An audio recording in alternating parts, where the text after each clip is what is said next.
அனைவருக்கும் வணக்கம். நம்ம டெய்லி ஹிந்தி நியூஸ் பேப்பரில் இருக்கக்கூடிய முக்கியமான செய்திகளை பார்க்கணும். ஸோ இன்றைக்கி என்ன செய்திகள் இருக்குது அப்படிங்கிறத பார்ப்போம். ஸோ முதல்ல பார்த்தோம் அப்படின்னா Ravi alleges insult to constitution walks outs of house அப்படின்னு சொல்லி கொடுத்துருக்காங்க. சரிங்களா?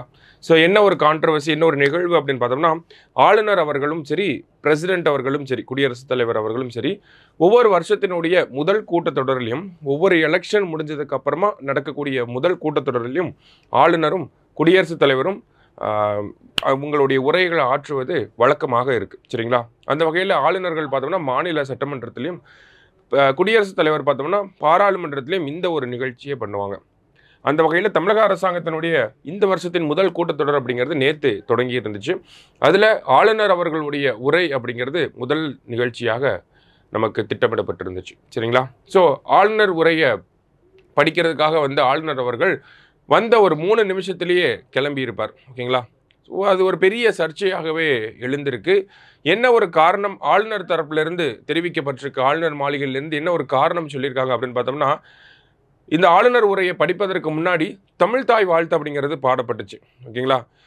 ஆளுநர் அவர்கள் அந்த ஆளுநர் மாளிகையிலேருந்து வந்த குற்றச்சாட்டு என்ன அப்படின்னு பார்த்தோம்னா, முதல்ல தேசிய கீதம் தான் கொண்டு வந்திருக்கணும், அதன் பிறகு தான் தமிழ் தாய் வாழ்த்து வந்திருக்கணும் அப்படிங்கிறது தான் ஆளுநர் மாளிகையிலிருந்து சொல்லப்பட்ட குற்றச்சாட்டாக இருக்குது. அந்த ஒரு விஷயத்தை தான் இன்சல்ட் டு கான்ஸ்டிடியூஷன் அப்படின்னு சொல்லி கொடுத்துருக்குறாங்க. சரிங்களா?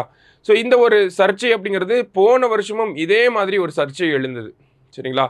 போன வருஷமே ஆளுநர் அவர்கள் அவருக்குன்னு ப்ரிப்பேர் பண்ண அந்த ஒரு ஸ்பீச்சை வந்து படிக்காமையே கிளம்பியிருப்பார். கொஞ்சம் படிச்சுட்டு அதில் இல்லாத விஷயங்களை வந்து படிச்சுட்டு அந்த ஆளுநர் உரையில் இருக்கக்கூடிய விஷயங்களை தவிர வேறு விஷயங்களை பேசிட்டு போயிருப்பார். சரிங்களா? இதுவே போன வருஷம் பெரிய சர்ச்சையாக இருந்துச்சு. இந்த வருஷம் படிக்காமையே கிளம்பிட்டார் அப்படிங்கிறது இன்னொரு சர்ச்சையாக வந்திருக்கு. ஸோ அக்கார்டிங் டு ஆர்டிகல் 176 படி பார்த்தோம்னா இது கான்ஸ்டிடியூஷனில் சொல்லப்பட்ட நடைமுறை தான். 2 இன்ஸ்டன்சஸில் நம்மளுடைய ஆளுநர் வந்து மாநில சட்டமன்றங்களில் உரை ஆற்றணும் அப்படிங்கிறது. ஸோ தொடர்ச்சியாக 2 வருடங்களாக இதே மாதிரி ஒரு நிலை ஏற்பட்டிருக்கு. ஸோ இது ஒரு கவலைக்குரிய விஷயமாக தான் இருக்குது இந்தியாவோட ஜனநாயகத்தில்.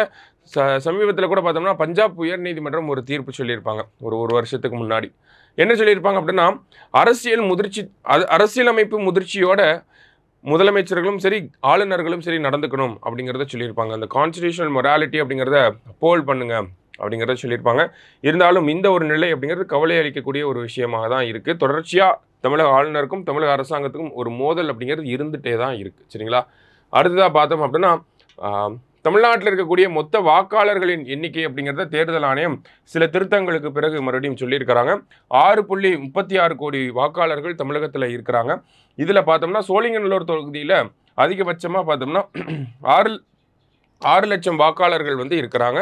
கீழ்வேலூர் அப்படிங்கிற தொகுதியில் பார்த்தோம்னா இருக்கிறதுலே கம்மியான வாக்காளர்கள் வந்து இருக்காங்க. ஸோ பேசிக்கான டேட்டா தான். எந்த தொகுதியில் அதிகம், எந்த தொகுதியில் கம்மியான வாக்காளர்கள் இருக்காங்க அப்படிங்கிறத தெரிஞ்சுக்கிறோம் நம்ம. சரிங்களா? அதை தாண்டி பார்க்குறப்ப நமக்கு இஸ்ரோவோட இந்த ஸ்பேடெக்ஸ் மிஷன் PSLV C60 நம்ம பார்த்துருந்தோம், தட்டப்பயிரை வச்சு அனுப்பியிருந்தாங்க அப்படின்னு சொல்லி, அதான் கௌபி அப்படின்னு சொல்லி கொடுத்துருக்காங்க. ஓகேங்களா? ஸோ இதனுடைய மிஷன் பேர் என்ன அப்படின்னு பார்த்தோம்னா கிராப்ஸ் அப்படின்னு சொல்கிறாங்க. Compact research module for orbital plant studies அப்படின்னு சொல்லி PSLVயோட 4th ஸ்டேஜ் இருக்கும். PS4 அதை வந்து போயம் அப்படின்னு சொல்லுவாங்க. ஓகேங்களா? போயம் இந்த sense PSLV orbital experimental module அப்படின்னு சொல்லுவாங்க. PSLVயோட 4th ஸ்டேஜில் தான் இதெல்லாம் நடக்கும். PSLV வச்சு நம்ம சேட்டலைட்ஸ் அனுப்பிடுவோம்.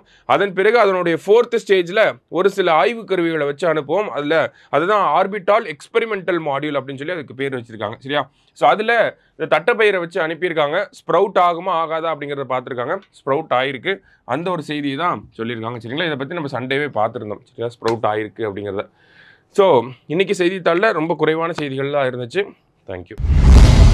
சுரேஷ் IAS அகாடமி வெற்றியின் முகவரி.